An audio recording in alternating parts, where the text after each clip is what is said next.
Ya estoy grabando. A ver, van al Orchid Fest, ¿sí? Solo unos 4 o 5 estudiantes, ¿no? Si van más, perfecto, ¿ya? Pero cada estudiante va a ser parte de un grupo. ¿Para qué? El estudiante que va toma las fotos y el nombre científico, ¿sí? El nombre científico de cada planta.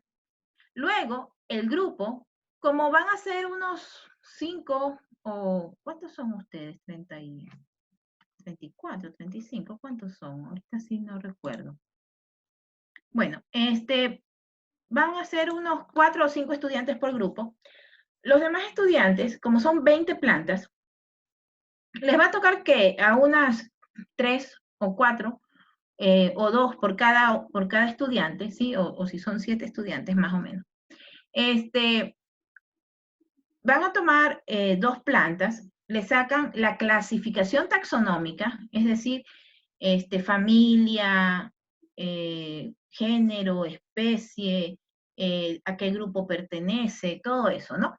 Y luego sacan la ubicación geográfica o biogeográfica de dónde se encuentran estas plantas, ¿sí? Nada más, es solo como un trabajo investigativo, le ponen una carátula, obviamente. Los objetivos se los doy yo, ¿sí? Yo les voy a mandar los objetivos y más o menos cómo es el formato de la entrega del trabajo. Eso ya será para la próxima semana, ojo con esto, ¿sí? No va a ser en esta semana porque recién esta semana van a hacer la visita al Orchid Fest, ¿no? Entonces la siguiente semana ya les doy yo el formato, ¿sí? Y ustedes me presentan con carátula, objetivos y el desarrollo de cada una de las plantas. 20 plantas por grupo, nada más, ¿sí? Así se repitan las plantas en los grupos, no hay ningún problema, pero cada grupo pues debe de hacer su propio trabajo. No me van a venir con eso de que, ay, es que eran los mismos tipos de plantas y por eso es que encontramos la misma información.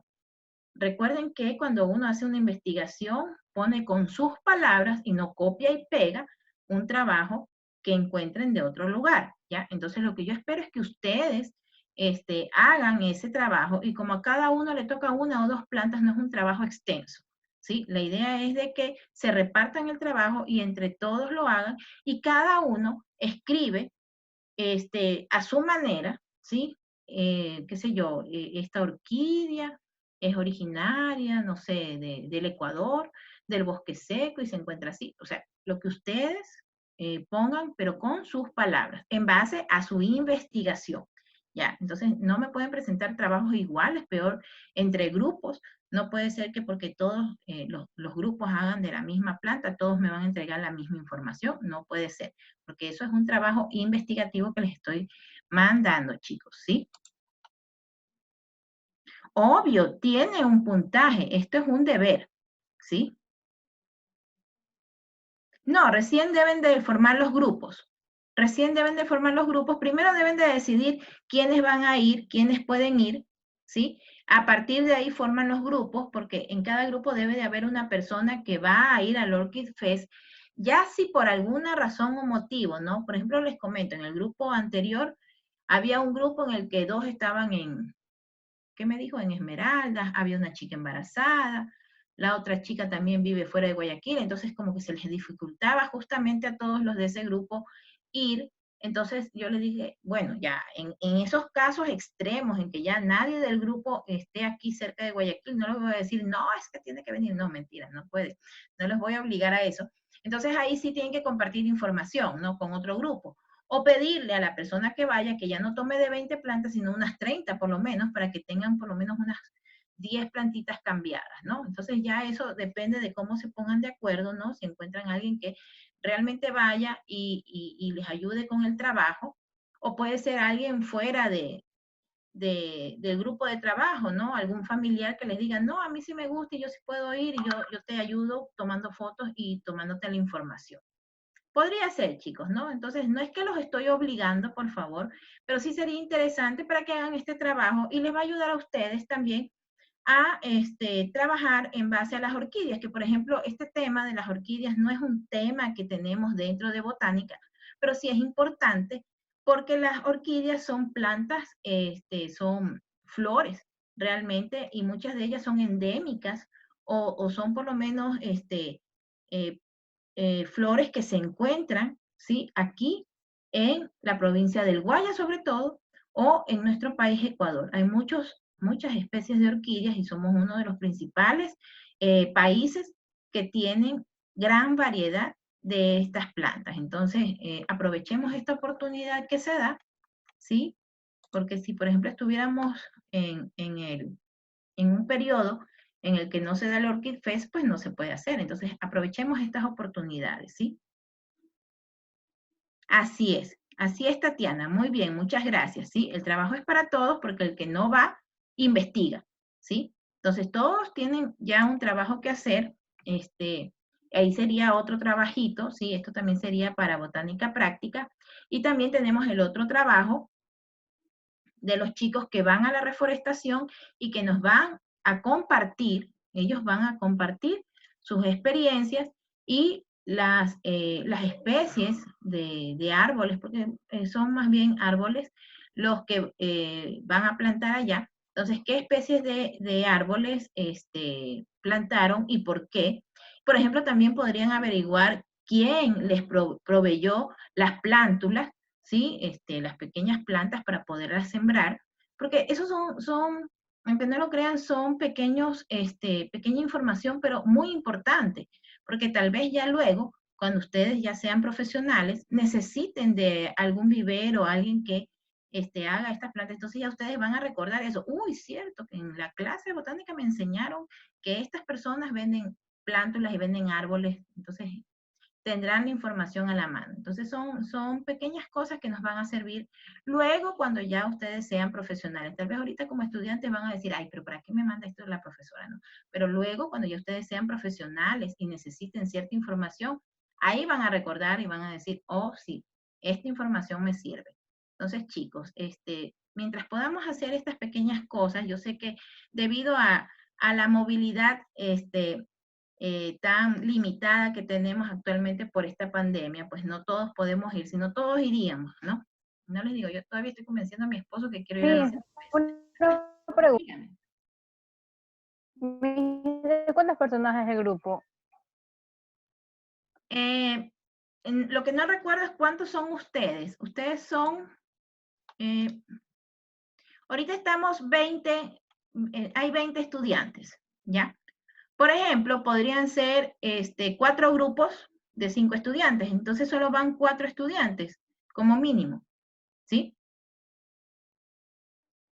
¿Ya? Entonces, si son 4 grupos de 5 estudiantes, por los 20 que hay aquí, de cada grupo va Ay, a mí, un estudiante y los otros 4 se dividen las plantas, ¿no?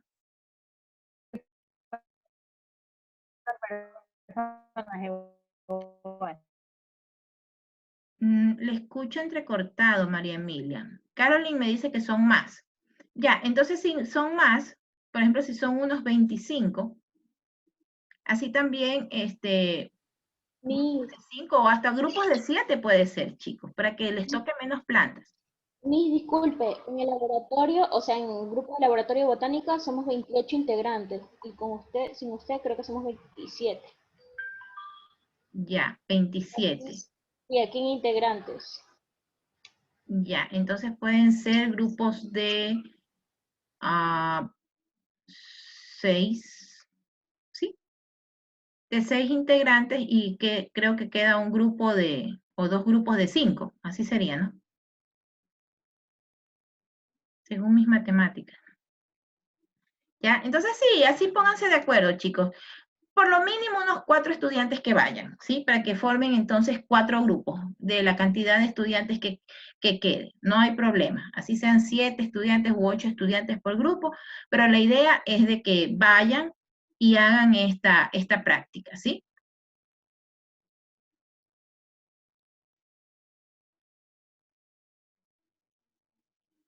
Aunque sea 3 estudiantes que vayan. Ya hacemos 3 grupos, no hay problema. 3 grupos de 7 estudiantes cada uno. ¿Sí? Ya, Tatiana dice que ella va, perfecto. Muy bien, Tatiana.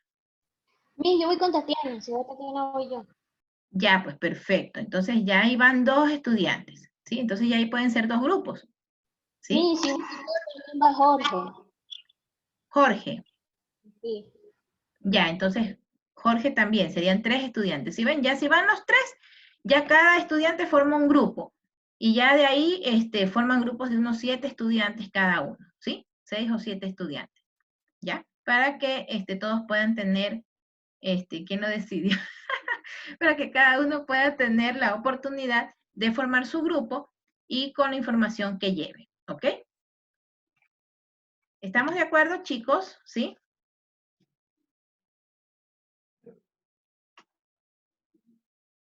Muy bien.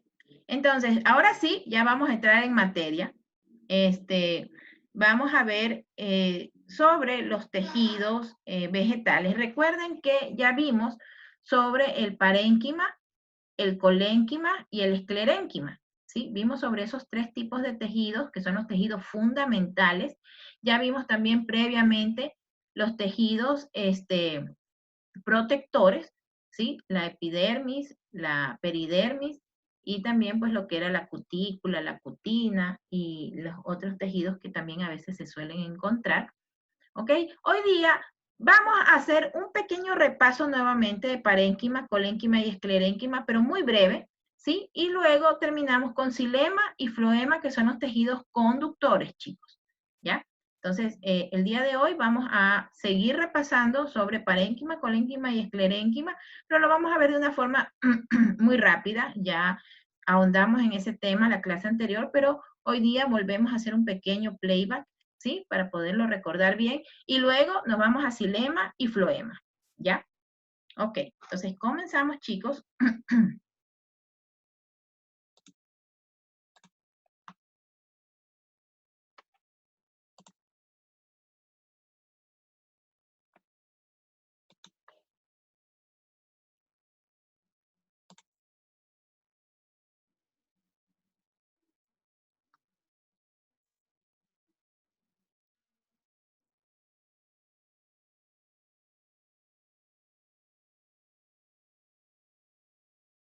Ok. Mm.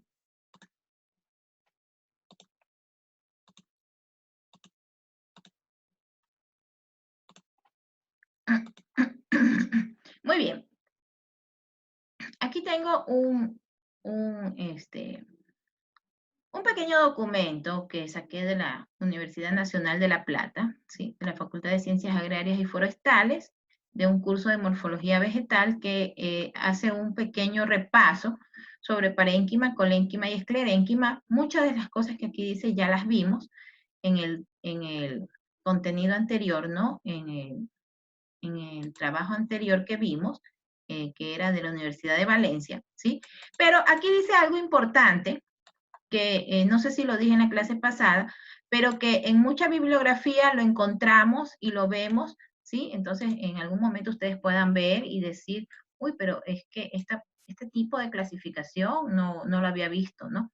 Entonces, como les dije, cuando nosotros recién estamos comenzando a estudiar un tipo en este caso, de tejidos, vamos a distintas bibliografías y vemos pues que según el autor, clasifica según el criterio que a él le parezca más importante, ¿no? Entonces, según aquí, la clasificación del parénquima, colénquima y esclerénquima, claro que está como tejidos fundamentales, pero dentro de esta clasificación, ellos también los subclasifican por las funciones que cumplen cada uno de estos tejidos, ¿sí? Por sus funciones. Entonces aquí ponen que el parénquima es un tejido de elaboración y de reserva, pero el colénquima y el esclerénquima son tejidos de sostén, ¿sí? Son tejidos mecánicos. Entonces, el parénquima pasa a ser parte de una subclasificación, mientras que el colénquima y esclerénquima son parte de esta clasificación de tejidos de sostén, ¿sí? Entonces, si en algún momento usted ve clasificación de tejidos vegetales, tejidos de sostén, ¿sí? Usted ya va a saber que estos tejidos de sostén o tejidos mecánicos se refiere al colénquima y al esclerénquima. Si usted ve tejidos de elaboración y de reserva, va a ver que se refiere al parénquima, ¿sí? Entonces, es todo lo que hemos estudiado, sino que con otro enfoque, Entonces vamos a recordar pues que estos distintos enfoques debemos nosotros de reconocerlos y entenderlos como tal, ¿ya? Ok, el origen del parénquima básicamente está en la yema del tallo, ¿sí? Recuerden que siempre en estas zonas más apicales, así se las llama, yema apical, estas zonas apicales que vienen a ser como las puntitas de las ramas, ¿no? Aquí tenemos un tallo que está creciendo aquí, esta es su parte apical básicamente, ¿sí? De acuerdo a la teoría de los histógenos, a partir de 3 células iniciales se desarrollan los tejidos primarios, ¿ya? Entonces, ¿cuáles son esos? Una de las células iniciales es el periblema. Estas luego van a producir el meristema, que es el meristema fundamental, y del meristema fundamental van a dividirse el parénquima, el colénquima y el esclerénquima. Por eso es que son tejidos fundamentales, ¿sí? Porque se crean a partir del meristema fundamental, ¿sí ven? Entonces, por eso esos nombres que toman, ¿sí? Igual ya esto lo vimos en un cuadro anterior, en las diapositivas. Tenemos que estas células principales son las células iniciales, que son los dermatógenos, que van a producir el meristema, que es la protodermis, y la protodermis va a producir los tejidos primarios, entre ellos la epidermis. Luego, las células del periblema, que van a formar los meristemas fundamentales, va a formar los tejidos que son parénquima, colénquima y esclerénquima. El pleroma, que son las células iniciales, van a formar los meristemas como el procambium, ¿sí? El procambium, a su vez, va a formar los tejidos primarios que forman parte de los tejidos conductores, xilema primario y floema primario, ¿sí? El xilema primario con el cambium vascular. ¿Ok? Entonces vemos que esta subclasificación también ya la hemos visto, y esto tiene que ver más con el origen, ¿sí? El origen de estos tejidos a partir de los meristemas fundamentales. Recuerden que el meristemo es el tejido inicial, podemos decir, el tejido que va a producir los demás tejidos. Aunque claro, alguna bibliografía también dice que el parénquima también es un tejido que produce otros tejidos, ¿ya? Entonces, como para tener eso en cuenta. Parénquima, células isodiamétricas. ¿Qué quiere decir isodiamétricas? Que pueden tener igual forma, eso quiere decir, ¿sí? Isodiamétricas, y además son muy parecidas unas con otras, ¿no? Ramificadas, formando un parénquima esponjoso también, o son alargadas, y también forman parte de los tejidos de conducción, perdón. Tenemos el parénquima del xilema y floema, o como el parénquima de empalizada en las hojas. Son células vivas con pared primaria celulósica. Recuerden que aquí la pared primaria no es tan gruesa como en el caso del colénquima y sobre todo el esclerénquima, ¿sí?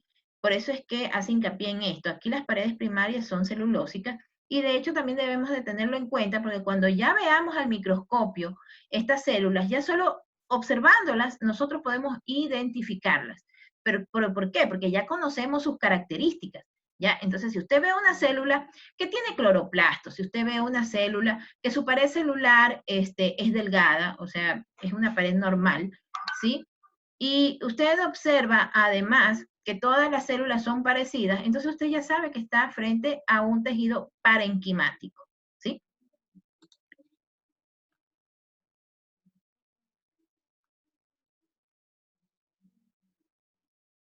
Muy bien, aquí nos explica también que estas células pueden a su vez volver a hacerse meristemáticas. De aquí viene lo que les comentaba, ¿no? Hay ciertos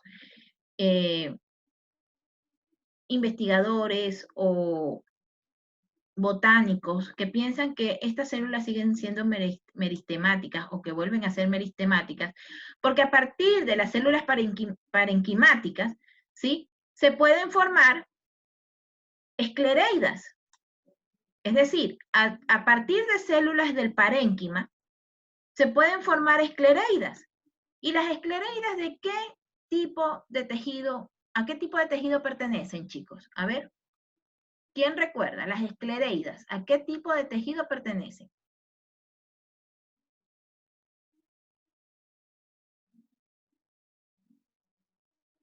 El nombre lo dice, esclereidas.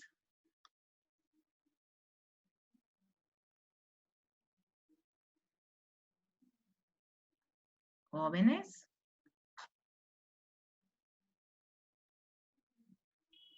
Tejido vascular. Muy bien, tejido vascular, pero ¿cuál es el nombre? Ya lo hemos visto. A ver, ¿cuáles son los tejidos fundamentales, chicos? Cuéntenme. El esclerénquima. Excelente, Cristian. El esclerénquima, ¿sí ven? Esclereidas, esclerénquima. ¿Ya? El nombre mismo, por eso les decía, el nombre lo dice.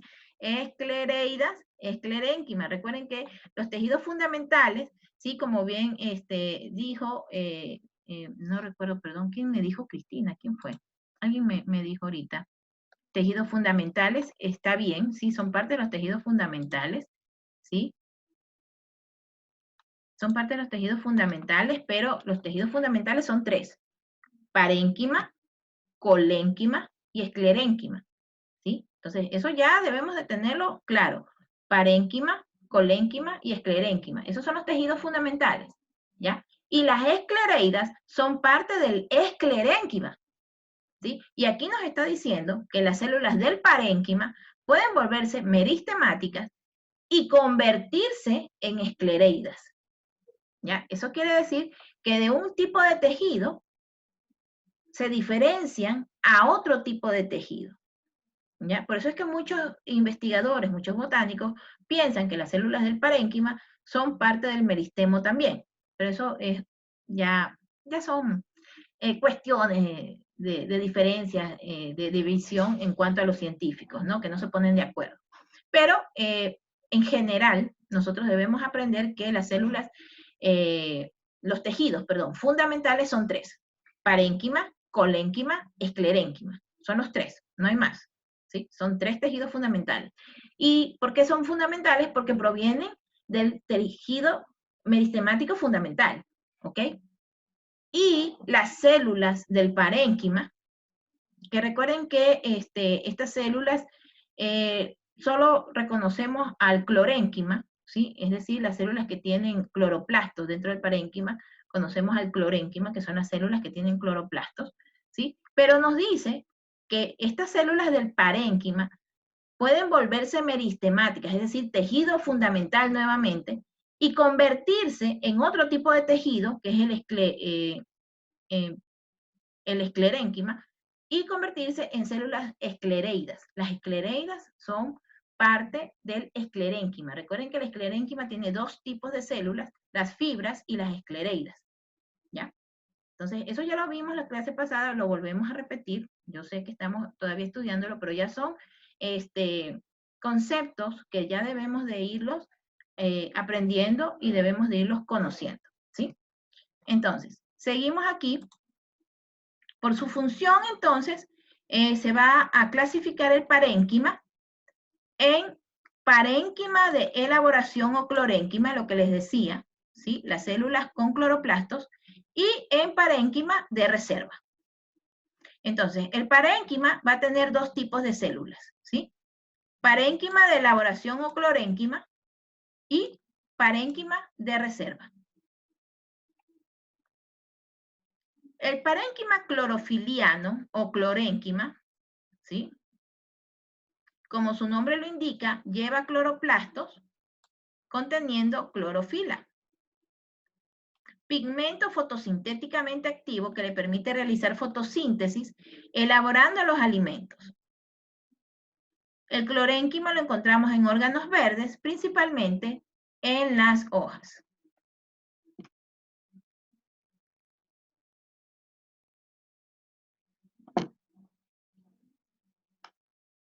Ahora, el parénquima de reserva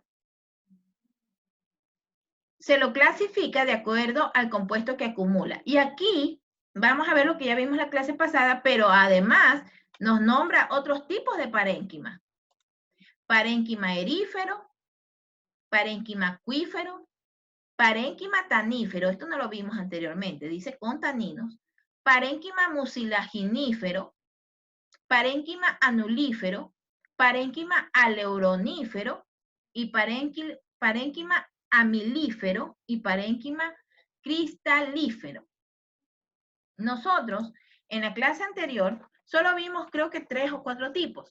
El parénquima aerífero, el acuífero, y de ahí vimos el parénquima de reserva como tal, ¿sí? ¿Se acuerdan que veíamos unas células que tenían su núcleo hacia un lado? ¿Sí? No sé si recuerdan, vamos a volver a ver. Vamos a volver a ver el documento para recordar, ¿sí?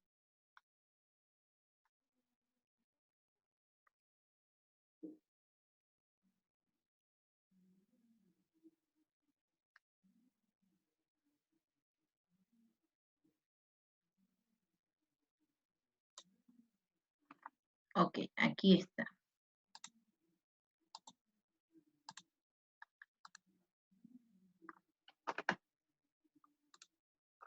Ok, aquí está. ¿Recuerdan este parénquima? Aunque es parte de la parénquima acuífero, ¿no?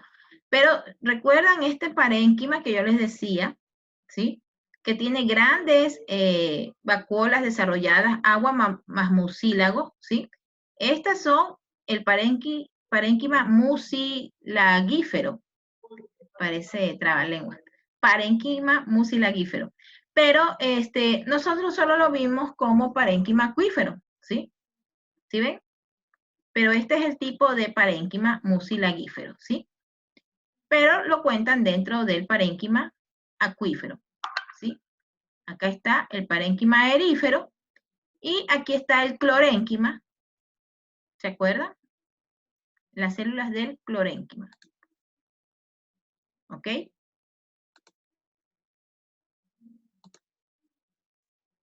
Entonces vemos que según la bibliografía, claro, también el lagunar también, ¿sí? Sí, también puede ser parénquima lagunar, también lo llaman así, parénquima lagunar. Y el parénquima lagunar es el que va a contener, digamos, todas estas clasificaciones, ¿sí? El tanífero, el mucilaginífero, lo nombraba mal, mucilagífero decía yo, mucilaginífero es la cosa. Anulífero, aleuronífero, amilífero, cristalífero, ¿sí? O sea, dependiendo, básicamente nos está diciendo aquí, que dependiendo de la sustancia que va a reservar o que va a guardar este tipo de parénquima, entonces a partir de esa sustancia toma su nombre, ¿sí? Guarda taninos, parénquima tanífero. Si guarda mucílago, parénquima mucilaginífero. Si guarda inulina, parénquima inulífero, y así, ¿ya? No espero que ustedes se aprendan todos estos nombres, pero por lo menos sí tener claro qué es el parénquima aerífero, qué es el parénquima acuífero, ¿sí? Y que dentro del parénquima lagunar tenemos todos estos tipos de parénquimas, ¿no? Por lo menos tener esa idea de esta clasificación y sus subclasificaciones. Porque, vuelvo y repito, yo les doy esta información, pero ustedes pueden buscar, ¿no? En los demás libros, en la demás bibliografía, y se van a encontrar con estos nombres y luego van a decir, bueno, esto no me enseñaron. No, aquí está, pero según el autor, vuelvo y repito, ustedes van a encontrar distintos tipos de clasificación, pero debemos de tener claro la clasificación general, y a partir de ahí, entonces ya nosotros sabemos, pues, que hay tejidos ¿cómo es? De protección, tejidos fundamentales, tejidos de conducción, los tejidos meristemáticos y también el tejido glandular, ya que luego lo vamos a ver, ¿sí? Pero básicamente son esos. Y a partir de ahí, pues las subclasificaciones, tenerlos claros, ¿ya? ¿Cuál pertenece a cuál? Y si tenemos las características, entonces, cuando usted ya vea esto en el microscopio, por las características ya usted ya los puede identificar.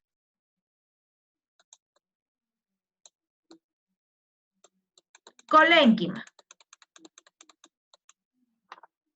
Otro de los tejidos fundamentales, pero que ya está subclasificado dentro de los tejidos de sostén. ¿Por qué tejidos de sostén? Porque son los tejidos que van a permitir que los tallos de las plantas, sobre todo de las plantas vasculares, de las plantas más grandes, no sufran daño. Ustedes no sé si han visto en los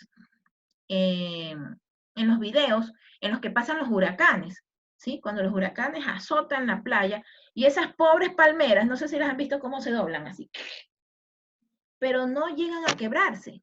El tallo no se quiebra, a pesar de que nosotros sentimos ese tallo tan duro, ¿no? Cuando uno toca un tallo, uno no puede ni siquiera doblarlo, pero el viento sí viene y dobla esos pobres tallos, ¿sí? De una manera que parece que se quiebran. De hecho, algunos sí llegan a quebrarse, de hecho, llega a arrancar algunos árboles de raíz, pero aún así hay unos que, debido a su tejido de sostén, que está bien puesto, bien desarrollado, ¿no?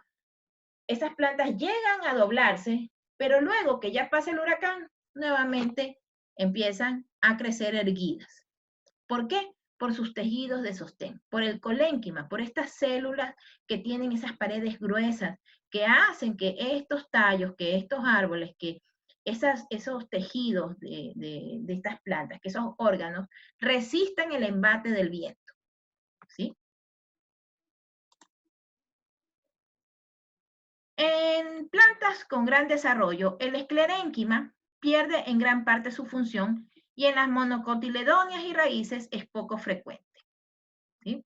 El colénquima está formado por células alargadas en corte longitudinal y poligonales en corte transversal. Entonces vemos que ya aquí estas células son diferentes a las células del parénquima. Recuerden que las células del parénquima eran isodiamétricas. En cambio, las células del colénquima son alargadas, son de corte longitudinal, o sea que son células más largas, ¿sí? No son iguales a las anteriores. Poligonales en corte transversal porque tienen forma de polígono, ¿sí? Pero alargadas. Son células vivas con pared primaria celulósica ricas en agua y sustancias pépticas que se observan brillantes en el microscopio óptico, rodeando al citoplasma de contorno poligonal en el corte transversal. El citoplasma puede contener cloroplastos y las vacuolas cristales. Sus células pueden desdiferenciarse y volver a ser meristemáticas, o cuando se encuentran en órganos que persisten por largos periodos, sus células pueden esclerificarse. Vemos que también este tipo de células forma esclereidas. Este tipo de tejido, este colénquima, puede convertirse en esclerénquima.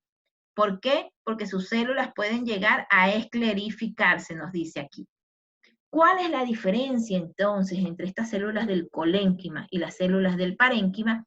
En que estas células del colénquima, a pesar de tener cloroplasto, a pesar de tener pared primaria celulósica, ¿sí? Son células más brillantes, son células más alargadas, son células que podemos ver cristales dentro de sus amebas, iba a decir, qué horror, de sus vacuolas, ¿sí? Podemos ver cristales dentro de sus vacuolas, podemos ver cómo brillan debido a esos cristales, ¿no? Y los cloroplastos. Entonces, si nosotros vemos células vivas primero, ¿no?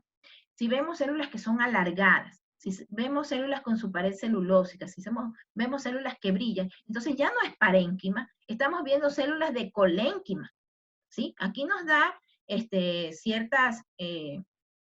ciertos tips, podríamos decir, ciertas pistas para nosotros poder identificar estas células al microscopio, ¿sí?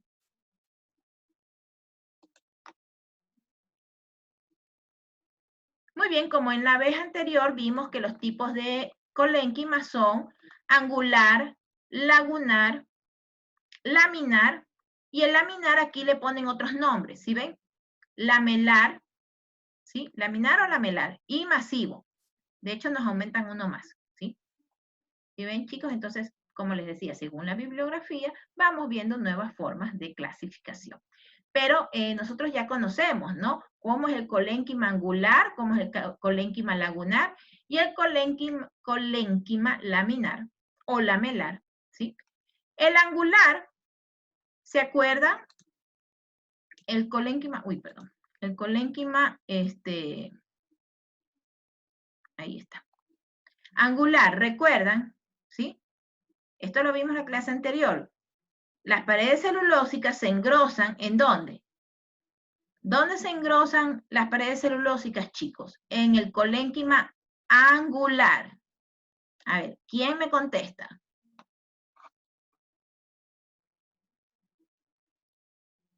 En el colénquima angular, aquí este de aquí, ¿dónde vemos el engrosamiento de las paredes en las células? ¿Dónde se engrosan? ¿En toda la célula? ¿Alrededor de toda ella?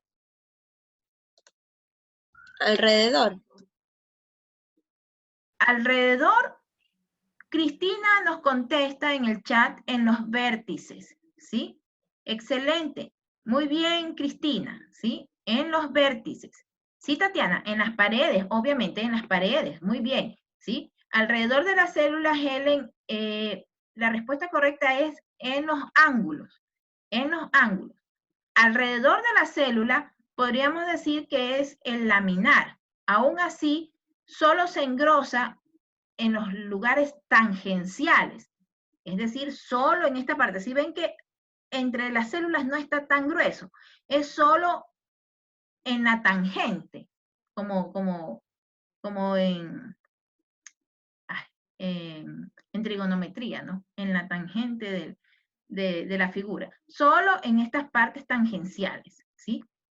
Pero en esta parte no se engrosa tanto, solo en estas partes tangenciales.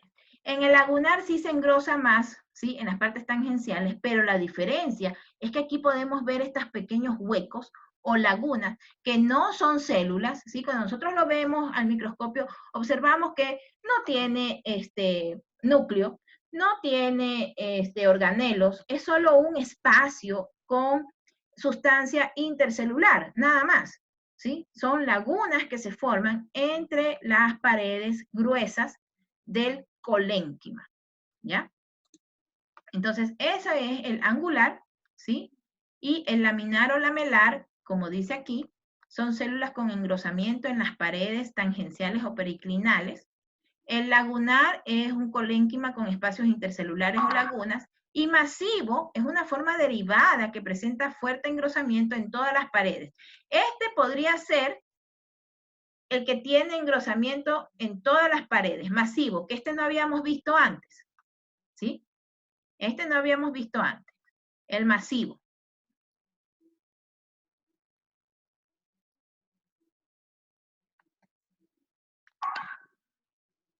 Muy bien, pasamos al esclerénquima.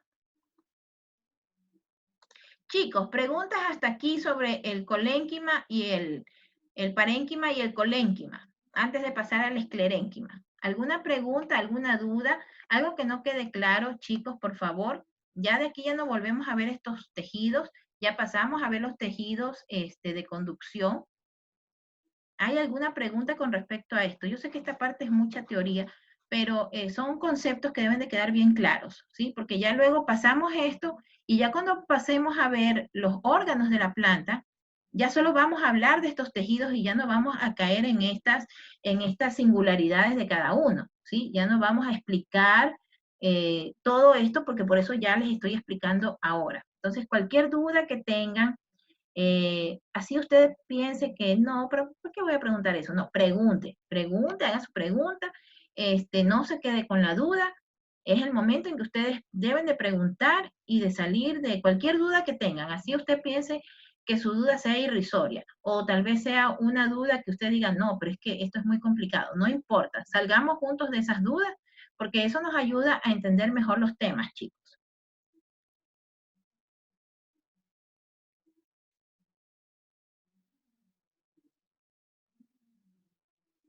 ¿No hay preguntas?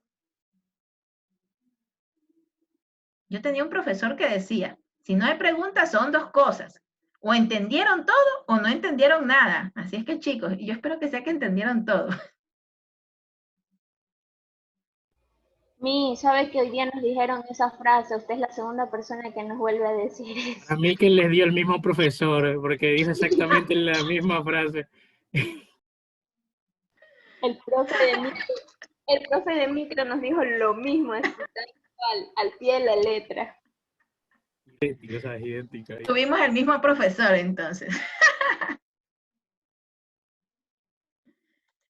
Sí, en verdad, yo sí tenía un profesor que me decía así. De hecho, tenía un compañero en clase que en las exposiciones decía también, mira, tú tienes que ir ahí y una de dos, o los convences o los confundes, pero de que haces una de las dos, lo haces. Cuando íbamos a hacer las exposiciones. En la maestría todavía me decía eso. Mira, una de dos, vas y los convences, o una o la otra, o los confundes. Pero bueno, ok, chicos, entonces espero que hayan entendido todo y no los haya dejado confundidos. Ok. Bueno, entonces seguimos con el esclerénquima, ¿sí? Puede derivar de las células meristemáticas, el meristema fundamental, o por esclerificación del parénquima o del colénquima. Como ya vimos anteriormente, ¿no? El esclerénquima puede proceder de células meristemáticas, ¿sí? Meristema fundamental, o el esclerénquima puede proceder de células del parénquima o de células del colénquima, ¿sí? Entonces vemos que el origen del esclerénquima puede ser variado, ¿no? El origen del esclerénquima puede ser variado. Puede ser a partir de células meristemáticas o a partir de células del parénquima o a partir de células del colénquima. Sus células desarrollan pared secundaria y se lignifican. Vean que aquí ya no son paredes celulósicas, sino paredes de lignina. Sus paredes generalmente son gruesas, se comunican por pares de punteaduras. Las punteaduras pueden ser simples o areoladas. Cuando la pared es muy gruesa, las punteaduras simples son ramificadas. Al desarrollar la pared secundaria y lignificarse, pierden el contenido celular, quedando una cavidad que se llama lumen celular. Es decir, recuerden, chicos, que estas células son células que en su etapa adulta son células muertas. Solo queda la pared secundaria lignificada y gruesa. O sea que cuando nosotros vemos al microscopio ya no vemos protoplasma, ya no vemos núcleo ni organelos celulares, sino que vamos a ver solamente las paredes lignificadas, como las paredes del corcho, por decir, ¿ya? Pero además de esto, ese espacio, ese lugar donde estaba ubicada la célula, ese espacio que queda, se llama lumen celular. Entonces, si yo en algún momento llego a preguntar, ¿qué es el lumen celular? Entonces, ¿qué es el lumen celular? El espacio que queda dentro de las células del esclerénquima, ¿sí? O la cavidad que albergó el contenido celular, ¿ya? Entonces, ojo con eso, chicos. El esclerénquima comprende las fibras, células largas fusiformes, y esclereidas, células cortas. Tenemos aquí las fibras, ¿sí ven? Y las esclereidas. Son los dos tipos de células del tejido esclerenquimático, supongo que se debe decir así. Nunca lo he leído, pero yo ya le puse esclerenquimático. Del esclerénquima. Ok. Las fibras, que son un tipo de células del esclerénquima, se clasifican en fibras cilemáticas y fibras extracilemáticas. Por ese nombre, nosotros ya nos podemos dar cuenta que estas fibras están asociadas a los tejidos conductores. Recuerden que los tejidos conductores son xilema y floema, ¿sí? Que son los que vamos a estudiar ya mismo. Pero vemos que las fibras están asociadas a este tejido cilemático, ¿sí? Por eso son cilemáticas y extracilemáticas. Entonces, las fibras del esclerénquima se asocian con el xilema. Las fibras cilemáticas, como su nombre lo indican, forman parte del xilema, ejerciendo su función de sostén. Podemos distinguir tres tipos de fibras cilemáticas por el grosor de las paredes, longitud y tipo de punteaduras. Aquí tenemos los dibujos, ¿sí? En donde nos muestran cómo las fibras se unen, ¿sí? Al tejido conductor. Y por lo tanto, van a permitir que el tejido conductor también se sostenga, ¿sí? Se ancle a los demás tejidos. ¿Ok? Por eso es que cuando el árbol sufre estos embates físicos o mecánicos, también los tejidos de conducción no sufren problemas. Y es que, imagínense, si por cada golpe que recibe el árbol, por cada embate de viento así fuerte que reciba, los tejidos conductores se dañen, se quiebren, se partan. O sea, de nada serviría que la planta se mantenga en pie cuando sus tejidos conductores se dañan, ¿sí? Esto sería también una muerte lenta para la planta, ¿sí?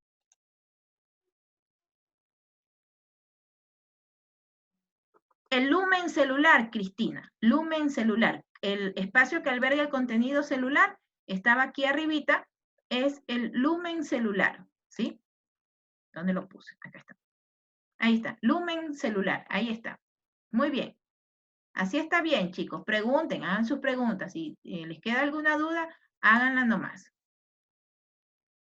¿Sí? Lumen celular. Ok. Entonces, la clasificación de las células del esclerénquima son fibras, que son estas largas, y las gorditas chiquitas acá, esclereidas. Las fibras se clasifican en cilemáticas y extracilemáticas. ¿Por qué? Porque están asociadas al xilema, que es el tejido conductor. ¿Sí? Las fibras extracilemáticas corresponden al floema o liber, que es el otro tejido conductor. ¿Sí? Entonces, las fibras cilemáticas están unidas al xilema, mientras que las extracilemáticas están unidas al floema o liber, que es el otro tejido conductor, ¿sí? Fibras liberianas también se llaman, ¿no? Uy. Fibras liberianas, ¿ya? Entonces vemos que las fibras extracilemáticas se llaman también fibras liberianas, ¿sí ven? Tienen dos nombres, extracilemáticas o liberianas. Forman estas, en cambio, anillos corticales. En monocotiledóneas constituyen el principal tejido de sostén y pueden formar anillos y cordones subepidérmicos y o corticales y también vainas rodeando los haces vasculares. Las fibras comerciales se clasifican en fibras blandas y fibras duras. Las fibras blandas se extraen de los tallos de dicotiledóneas, por ejemplo el lino textil, y comprenden solamente las fibras liberianas.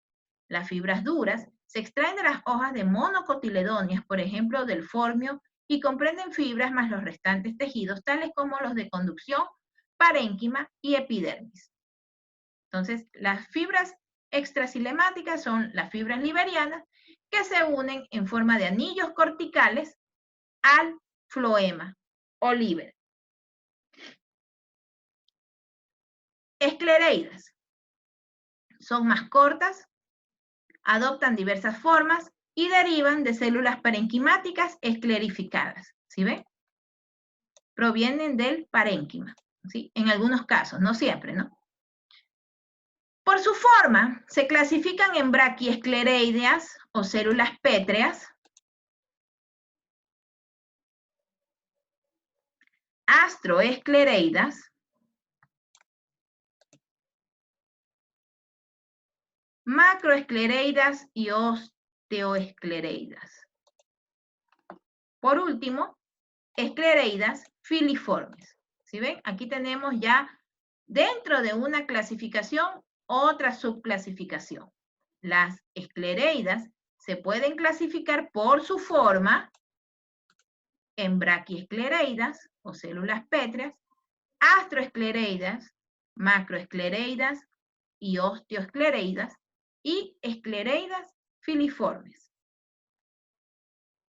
Aquí están los tipos de esclereidas, braquiesclereidas, astroesclereidas. Me parece que en la vez anterior, ¿sí? En el documento de acá les mostré una astroesclereida. Ajá, sí, aquí está. Esto es en una hoja, ¿sí ven? En esta hoja se ha formado la astroesclereida. ¿De dónde proviene? ¿Sí pueden ver? ¿Sí ven que tiene la misma coloración? ¿Sí? Esto es una tinción. Aquí se ha hecho una tinción para poder observar estas células. Y esta astroesclereida toma la misma tinción ¿de cuál? Del parénquima de empalizada. ¿Sí pueden observar aquí? Entonces, ¿de dónde proviene esta astroesclereida? Se formó a partir de estas células del parénquima de empalizada que tenemos aquí. ¿Sí ven? Entonces, por eso es que muchos botánicos, científicos, discuten, ¿no? Sobre el origen de estas células. Pero si nos damos cuenta por la coloración, ¿sí? Esta astroesclereida ha tomado la misma coloración que el parénquima de empalizada. Entonces proviene de ahí. Esta astroesclereida se formó a partir de una célula parenquimática. ¿Ok? Entonces tenemos aquí macroesclereidas. ¿Sí ven? Acá también tenemos macroesclereidas. Braquiesclereidas. ¿Sí ven? Esto lo vimos en la clase pasada, ¿no?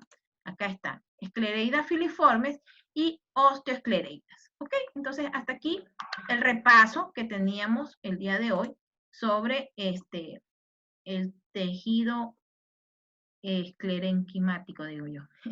¿Ok? Vamos a tomarnos 5 minutos, ¿les parece, chicos? Son 2:25. Volvemos 2:30 para terminar de ver el floema y el xilema, ¿sí? Tatiana dice que sí, perfecto. ¿Ya? Entonces, 5 minutitos más o menos, si no un minutito más, y de ahí volvemos a la clase. ¿Ok, chicos? Ya estamos grabando. Ok, entonces comenzamos con los tejidos conductores. ¿Sí? Entonces aquí está el tejido vascular. Recuerden, esto sí también, capítulo 3 es el capítulo que hemos estado viendo durante todo este curso, es decir, sobre los tejidos de las plantas, todo está en el capítulo 3, no está en otra parte, solo en el capítulo 3, ¿sí? De este libro. Entonces, cuando ya lo comparta, pues ustedes puedan tomar la información del capítulo 3 nada más, ¿sí? Entonces, aquí está, el tejido vascular conduce agua, minerales y nutrientes, ¿sí? El tejido vascular, además de conducir agua, minerales y nutrientes, está formado por dos tejidos complejos, xilema y floema, ¿sí? Entonces, el tejido vascular está formado por el xilema, que transporta agua y nutrientes minerales desde la raíz hasta el resto del vegetal, y el floema, que transporta azúcares y otros nutrientes orgánicos desde las hojas hasta el resto del vegetal. Es decir, aquí debemos tener en cuenta que el xilema es el conductor del agua con los nutrientes disueltos necesarios para que las hojas hagan fotosíntesis. Es decir, el xilema transporta lo que se llama savia bruta, ¿sí? El floema, en cambio, ya va a transportar ese producto de la fotosíntesis, que son los azúcares y nutrientes orgánicos necesarios para que la planta pueda seguir realizando sus funciones normales. ¿Ya? Entonces el floema va a transportar ya la savia elaborada. Entonces eso debe de quedar claro, ¿sí? El xilema transporta la savia bruta y el floema transporta la savia elaborada. Entonces, en otras palabras, dice aquí, el floema transporta los alimentos resultantes de la fotosíntesis, ¿sí? Que se conoce como savia, ¿sí? El floema transporta la savia y el xilema transporta agua y nutrientes. En otros libros podemos encontrar que el xilema transporta savia bruta y el floema transporta savia elaborada. ¿Ya? En ambos casos se le llama savia. O si no, agua y nutrientes y savia. ¿Ok? Xilema, tejido conductor de agua. El xilema de todas las plantas vasculares contiene traqueidas, que son células largas que se estrechan en los extremos. Aquí están las traqueidas, ¿sí ven? Todas estas alargaditas aquí, estas son las traqueidas. ¿Sí ven cómo son estas células? Son células huecas, obviamente, y que tienen estos puntitos, ¿sí ven? Estos puntitos permiten que el paso del agua, ¿sí? Por aquí, pero también hacia acá, como está aquí. Estas traqueidas son como los vasos capilares. No sé si ustedes conocen esos tubitos delgaditos que a veces los utilizan para sacarnos sangre. Unos tubitos delgaditos, ¿no? Cuando nos sacan sangre del dedo, a veces lo hacen con esos tubitos capilares, ¿ya? Y solamente por presión, ¿no? Nos presionan el dedo. Claro que eso nos duele un mundo, ¿no? Pero nos presionan el dedo y la sangre va subiendo por el tubito capilar. Asimismo, como las raíces están absorbiendo agua constantemente, ¿sí? Esta agua con nutrientes, Por estos vasos capilares va a subir esa agua. Y recuerden que el agua tiene una propiedad, que es la propiedad de adhesión, ¿sí? Las moléculas de agua se adhieren a las moléculas del recipiente que las contiene, en este caso a las traqueidas. Y va subiendo el agua solamente por adhesión, ¿sí? El árbol en sí, el tejido conductor, no tiene que gastar energía para que el agua suba, ¿sí? Esto es solo mecánicamente. De esta forma, el árbol ahorra mucha energía. ¿Por qué? Imagínense nosotros cuando queremos llenar nuestras, no bombas, nuestras cisternas de agua, ¿no? O peor, esos tanques elevados. ¿Qué es lo que hacemos? Tenemos que utilizar una bomba de agua, ¿no? Que gasta mucha energía eléctrica. Pues los árboles no gastan energía para nada, ellos solo porque tienen estas traqueidas tan delgaditas, tales cual los vasos capilares, el agua por adhesión va subiendo, ¿no? Mientras que las raíces siguen absorbiendo agua. Y por eso es que estos árboles de 30 metros, 50 metros, pueden tener agua hasta en la última hojita que tienen de sus copas de árboles, ¿sí?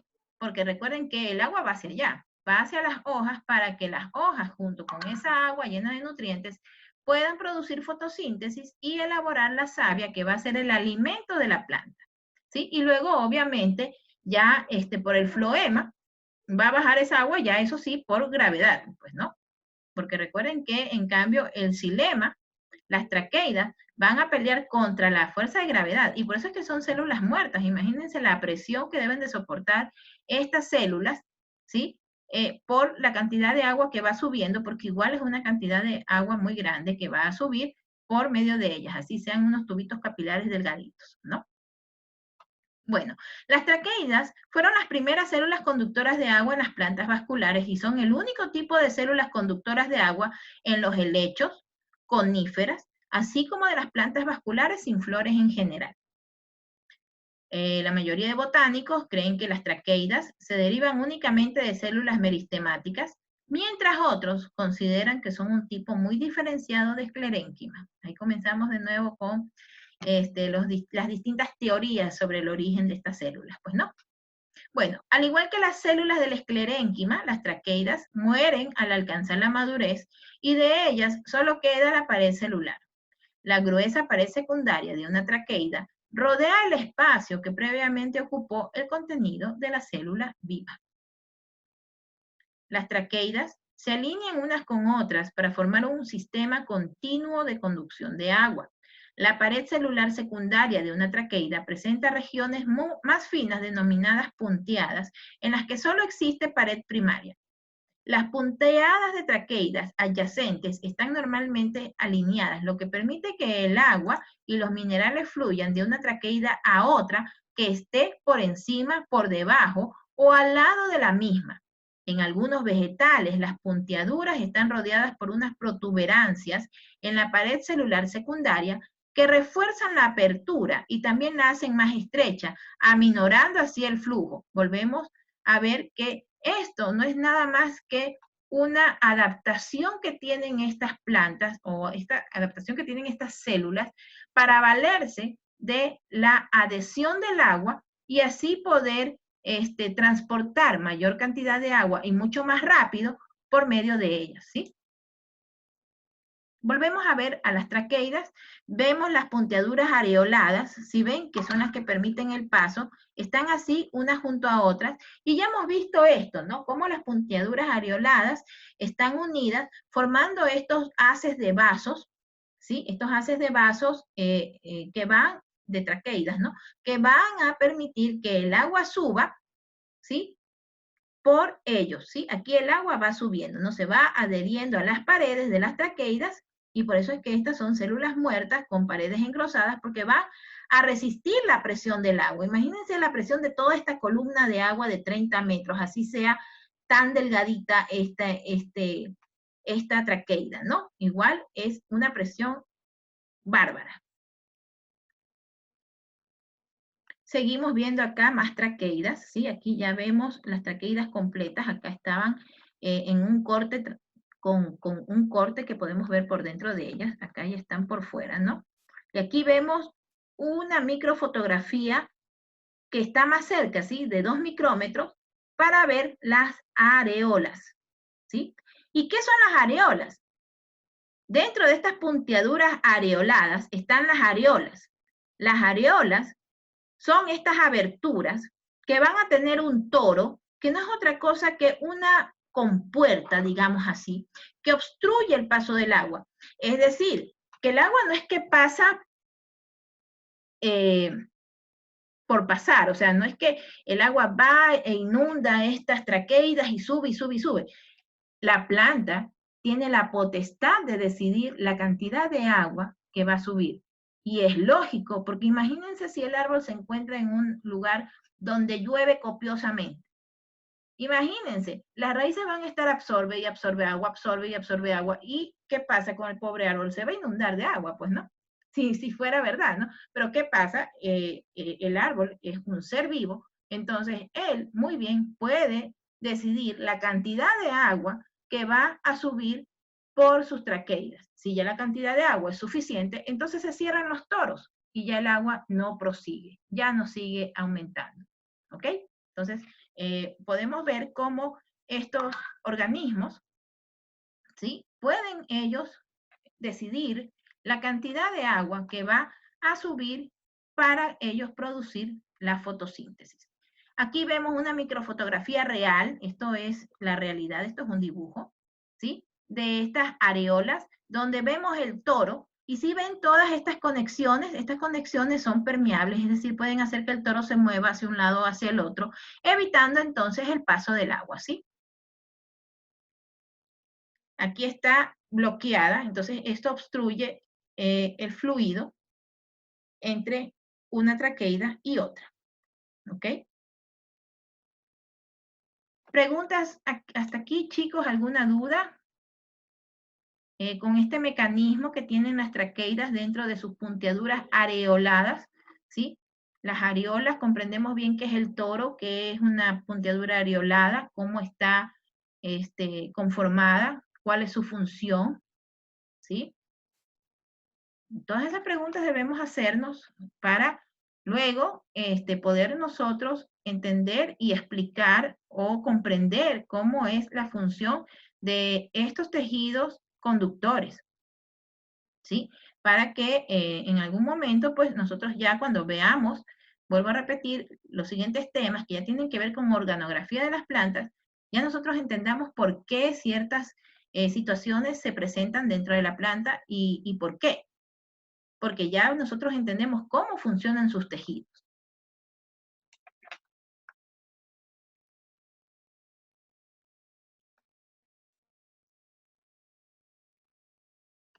Ok, aquí nos dice, ¿no? El toro actúa como una válvula, ¿sí?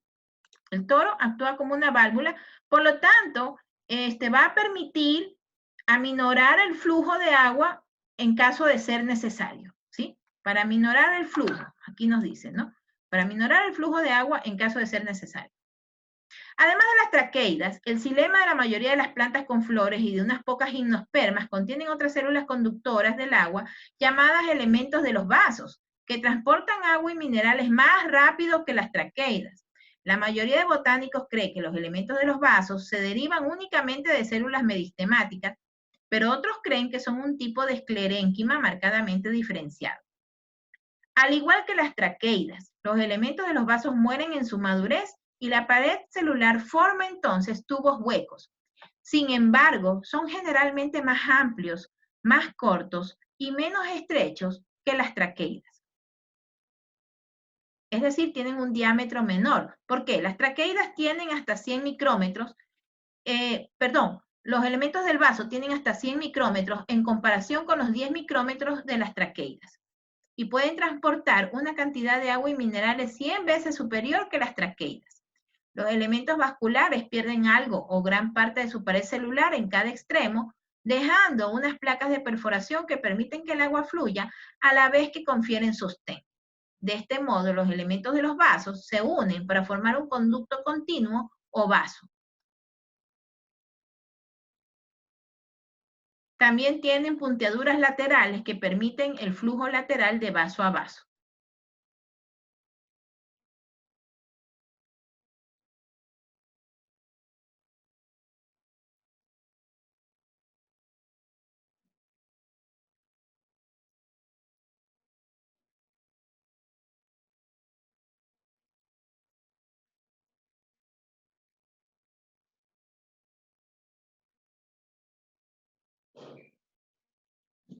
Ok, aquí nos explica que entre los elementos de los vasos y las traqueidas, la diferencia consiste en que los elementos de los vasos pueden formarse burbujas de agua, lo cual ralentiza el paso del agua, ¿sí? Y en cambio, en las traqueidas no se pueden formar estas burbujas de agua, porque recuerden que aquí el agua pasa por adhesión, ¿sí?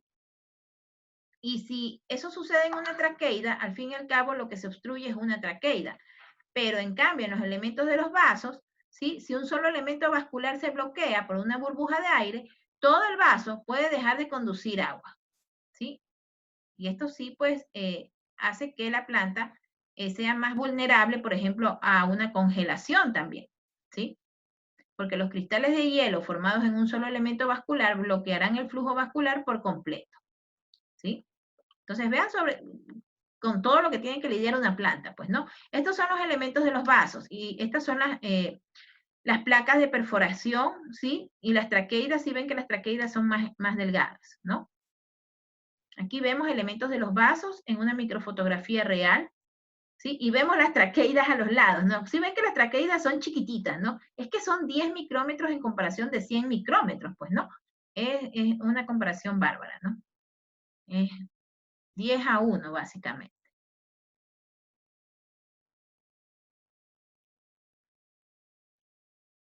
Muy bien, eso con respecto al xilema, ¿sí? Vamos a ver el floema.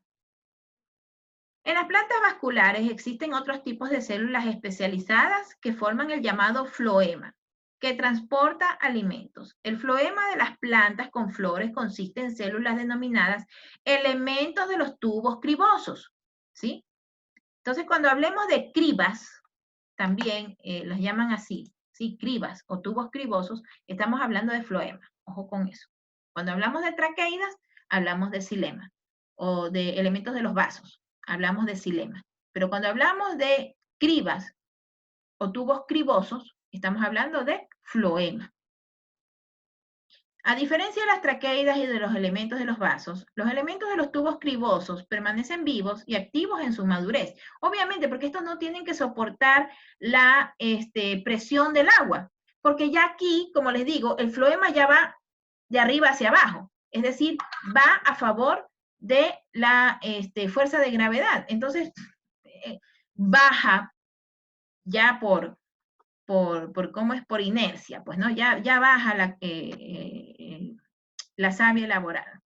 Agrupados extremo con extremo para formar el tubo criboso, conducen los nutrientes orgánicos desde las hojas hasta otras partes del vegetal. La mayoría de los botánicos cree que los elementos de los tubos cribosos se derivan únicamente de las células meristemáticas, pero otros creen que son un tipo de parénquima marcadamente diferenciado, ¿sí? Volvemos ahí con las teorías del origen de estos tipos de células.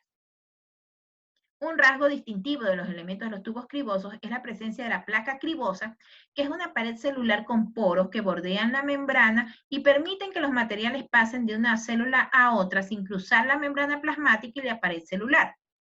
Los elementos de los tubos cribosos forman una conexión citoplasmática continua a lo largo de todo el vegetal. Otro rasgo característico de estos elementos es que en su madurez carecen de núcleo y dependen por eso de células adyacentes. La célula anexa posee núcleo y en consecuencia puede suministrar proteínas a los elementos de los tubos cribosos. Cuando están dañados o son perturbados, los elementos de los tubos cribosos forman una molécula de carbohidratos denominada calosa en cada placa cribosa alrededor de los componentes de la pared celular. Entre tanto, los poros de las placas cribosas pueden ser obstruidos por una sustancia llamada proteína P, que proviene del término floema o phloem en inglés, de ahí P, que pueden prevenir la pérdida del contenido celular en respuesta a una lesión. Entonces, estas son las células cribosas, células del floema. Si ven que las placas cribosas, ¿sí? Están cada cierta distancia dentro de los tubos cribosos, ¿sí? Y aquí están las células anexas que nutren de proteínas a estas células que obviamente no tienen núcleo, ¿sí? Recuerden que las proteínas se forman a partir, pues, del ADN del núcleo de la célula. Y si la célula no tiene núcleo, pues necesita de estas células anexas para que le ayuden en la formación de proteínas. Aquí vemos una microfotografía real en la que vemos las placas cribosas. Si ven que esto es un tipo de tinción especial. Si ven que solo las placas cribosas se han pintado de azul, ¿sí? Es un tipo de tinción especial que se hace solo para observar las placas cribosas. Vean que todas las demás células, es decir, las células adyacentes, no se pintan, ni siquiera el tubo criboso. ¿Qué es lo que se pinta? Solo las placas cribosas. ¿Sí ven? Es un tipo especial de tinción que se utiliza solo para poder observar las placas cribosas.